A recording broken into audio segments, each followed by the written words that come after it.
చేపల పులుసు అంటేనే నోరు ఊరిపోయేలా తెలంగాణ స్టైల్‌లో కమ్మని చేపల పులుసు ఎలా తయారు చేయాలో చూసేద్దాము. హాయ్ అండి. వెల్కమ్ టు అమ్మ వంటలు. ఎప్పుడు నెల్లూరు చేపల పులుసు, ఆంధ్ర చేపల పులుసే ట్రై చేశారా? ఈసారి తెలంగాణ స్టైల్‌లో ఈ చేపల పులుసు ఎలా పెట్టాలో చూసేద్దాము. బాగా కడిగిన చేప ముక్కల్లో పసుపు, ఉప్పు, కారము, అల్లం వెల్లుల్లి వేసేసి ముక్కలకన్నిటికి పట్టేలా మంచిగా కలిపేసి ఓ అరగంట పాటు పక్కనుంచుకోవాలి.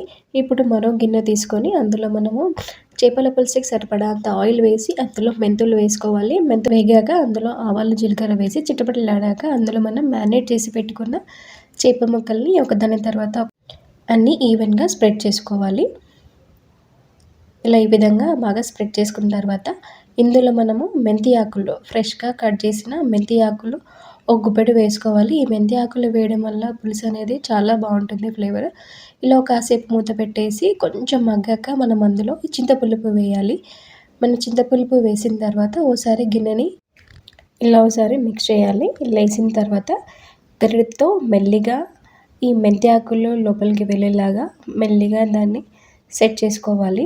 ఎందుకంటే ఇప్పుడే చేప ముక్కలు విరగవు, ఇందాకే బాయిల్ అవుతుంది కాబట్టి ఓసారి ఇలా ఈవెన్‌గా స్ప్రెడ్ చేసేసుకొని మీడియం ఫ్లేమ్‌లో మూత పెట్టేసి ఒక 10 నిమిషాలు దాన్ని బాయిల్ అవ్వనివ్వాలి. ఈలోగా మనము వేయించిన ధనియాలు, జీలకర్ర, మెంతులు అలాగే వేయించిన ఉల్లిపాయలు 2 పెద్ద ఉల్లిపాయలు వేయించి పక్కన పెట్టుకొని వీటన్నిటిని కలిపి పేస్ట్ తయారు చేసి పెట్టుకోవాలి.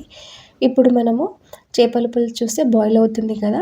ఈ టైంలో మనము ఈ పేస్ట్‌ని వేసేసి ఈవెన్‌గా స్ప్రెడ్ చేసుకోవాలి. ఈ పేస్ట్ వేయడం వల్ల కర్రీకి మంచి ఫ్లేవర్ వస్తుంది అండ్ గ్రేవీ కూడా వస్తుంది. ఒకసారి గిన్నెని మనము ఒకసారి ఇలా తిప్పేసుకుంటూ గరిట పెట్టి మెల్లిగా కదపకుండా మెల్లిగా ఈ పేస్ట్‌ని మనము స్ప్రెడ్ చేసుకోవాలి.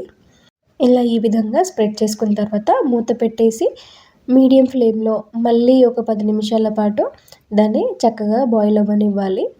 చూడండి ఎంత బాగా కలర్ఫుల్‌గా కనిపిస్తుందో. ఈ మెంతి కూర వేయడం వల్ల కలర్ఫుల్‌గానే కాదు టేస్ట్ కూడా చాలా బాగుంటుంది.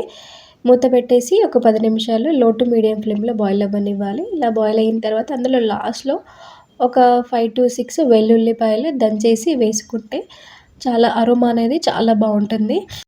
ఈ మృగశిర కార్తె స్పెషల్ అండి ఈ చేపల పులుసు. తెలంగాణలో ప్రతి ఇంట్లో ఉంటుంది ఈ చేపల పులుసు.